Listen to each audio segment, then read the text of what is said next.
I've said in other contexts something about why all this matters.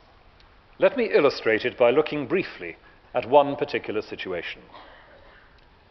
What I've just said about the legacy of bruised feelings and half-buried resentments is, of course, one of the things that so complicates our political, never mind our ecclesiastical, relationships with the post-colonial world.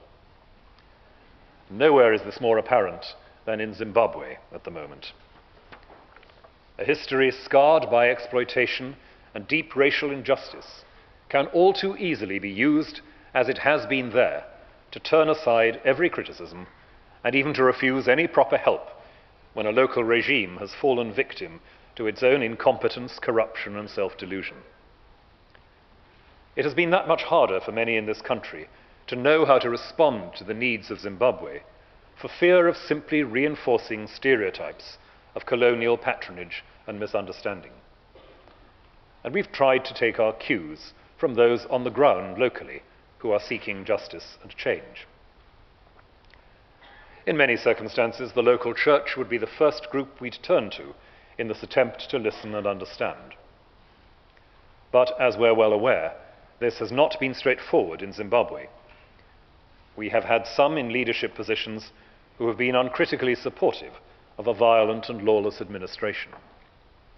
But one of the most welcome developments of recent months has been that the Anglican Church has rallied very remarkably to repudiate the excesses of the former Bishop of Harare and has installed a deeply respected and courageous elder statesman of the Zimbabwean Church, Bishop Sebastian Bakare, as chief pastor in Harare. The province's efforts to cleanse and renew the situation have been met by the expected levels of intimidatory behaviour on the part of some of Bishop Kunonga's supporters. But the process of reconstruction has gone forward with, happily, some support from the courts. Bishop Sebastian is with us today.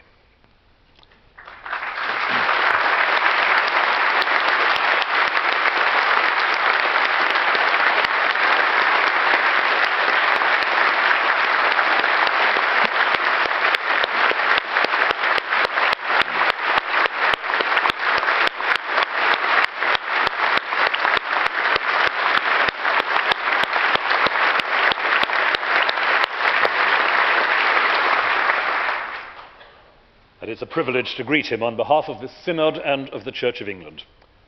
Sebastian, we want to assure you of our profound support for you and our gratitude for your courage and integrity. Please let all our brothers and sisters in Zimbabwe know how much they're in our prayers and thoughts here. And I'm conscious, too, that there are many Zimbabweans who fled to the UK who sometimes feel almost as vulnerable in the land where they've taken refuge as they did back home. I want to assure them also of our welcome and sympathy as a church. The records of Bishop Kunonga's administration in Harare make unhappy reading.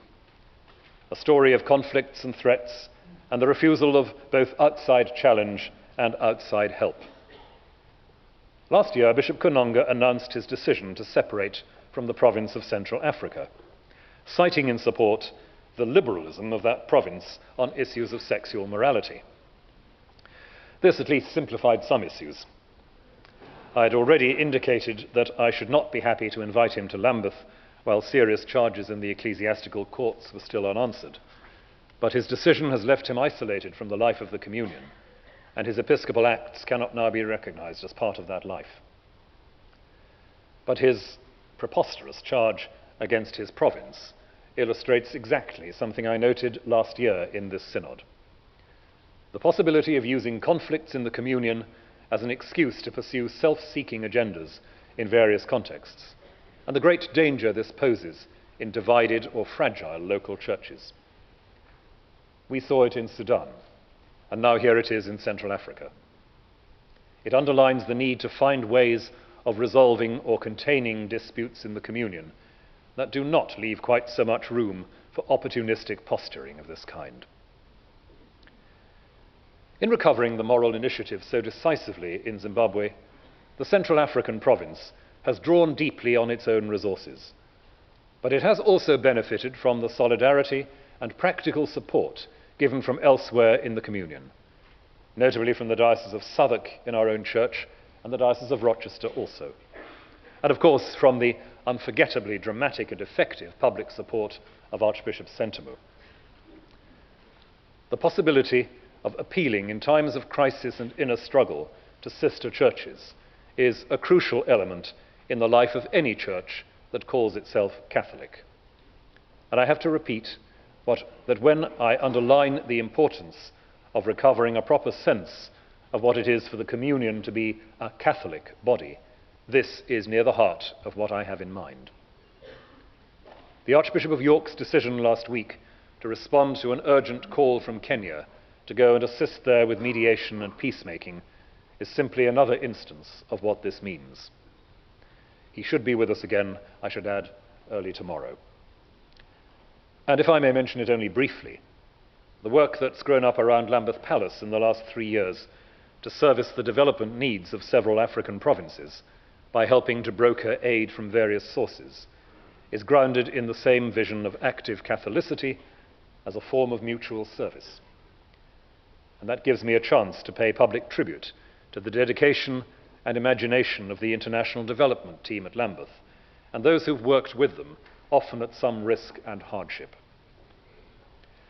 My point is that our mutuality in the communion and in communion itself is not a matter of ecclesiastical housekeeping.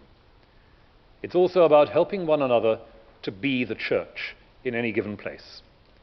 That is, to be a community whose loyalties are to the kingdom, not to any kind of cultural or political partisanship. It means hearing critical questions from elsewhere and not dismissing them as ignorant or irrelevant. It means challenging one another to act with integrity.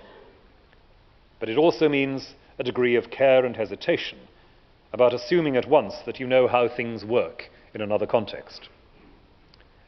Now, our current style of electronic global communication is manifestly not designed to nurture these virtues, and it can have a toxic effect on all sorts of other areas of communicating with each other.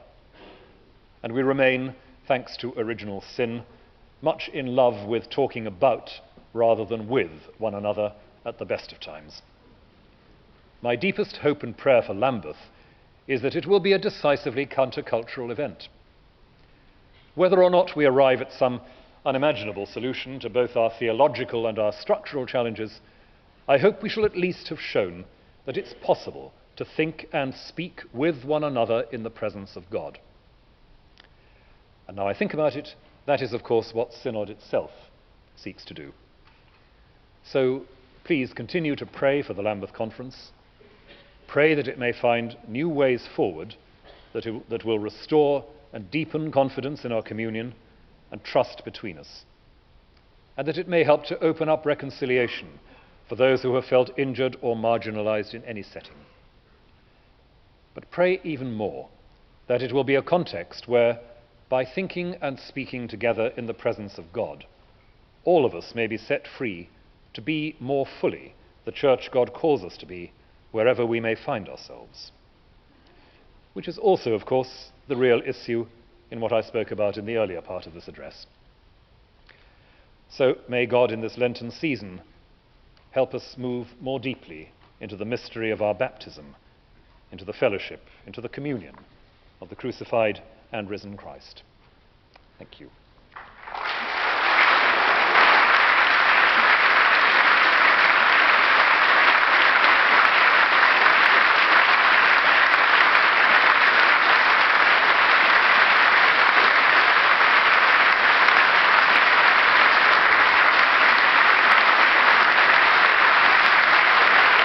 Thank you, Your Grace.